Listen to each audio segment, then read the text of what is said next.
Let's have more Outsiders news, gentlemen. And Sydney Morning Herald reports that about 90 billion more than first thought was pumped into the economy during the COVID-19 pandemic. This is according to independent analysis. And guess what? It's leading to a surge in inflation, and it's forcing the Reserve Bank to lift rates, as we have seen. We had 11 consecutive rate rises Something before like that. we've had a bit of a pause. Again, how can the figures be so out? How can they just forget about $90 billion?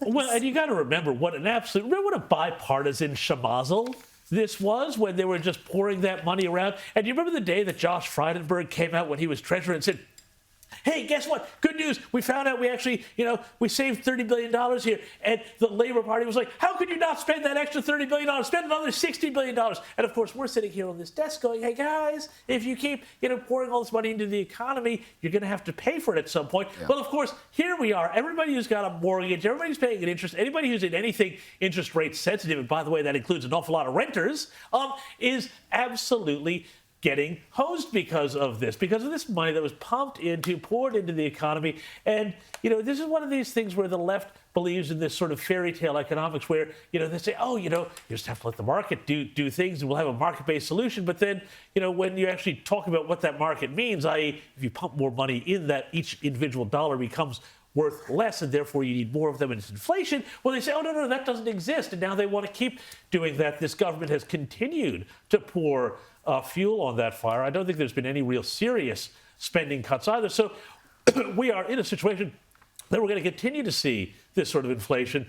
Sticky, it'll come down a bit, but it's never going to go away. And that's a real tax. It's a regressive tax against people who have the least money because, everybody has to buy food. And the people whose income, a greater percentage of it goes to food, they're the ones who are going to hurt the most. Well, this is not allowing the market to deal with it because you're manipulating the market as they did throughout COVID.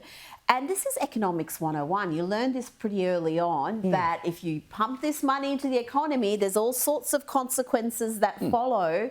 How can we have so many people in positions of power in this country, and not just this country, around the world, around the Western world, kind of miss that lesson? Yeah, it's amazing, isn't it? You print money, pay people to stay at home and do nothing, and inflation rises. The thing I get angry about with this is that the former Reserve Bank Governor, Philip Lowy, was demonised because he kept putting rates up.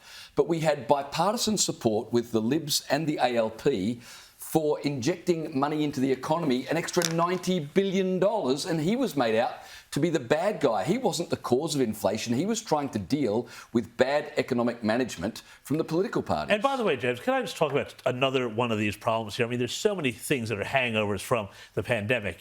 Education, the economy. Yes. One of the things that's also killing the place is, I think, and I'll get, people be angry at me for saying this, but frankly, this whole thing where, we decided, we can all just sit around at home and Zoom into work, in our tracky dacks is absolutely going to kill our CBDs.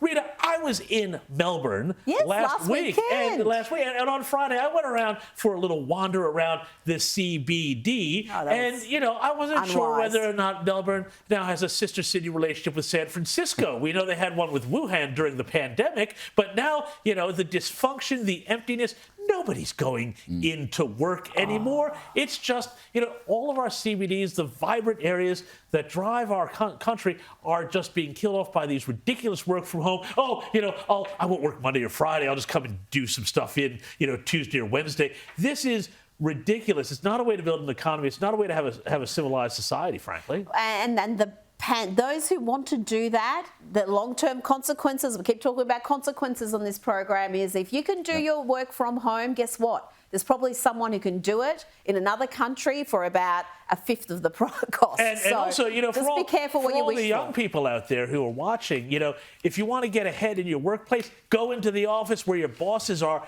That's how you get noticed. That's how you learn. The ones who stay on the sofa, they're going to get left on the shelf. Go into work, be an achiever. That's what I say. Yes.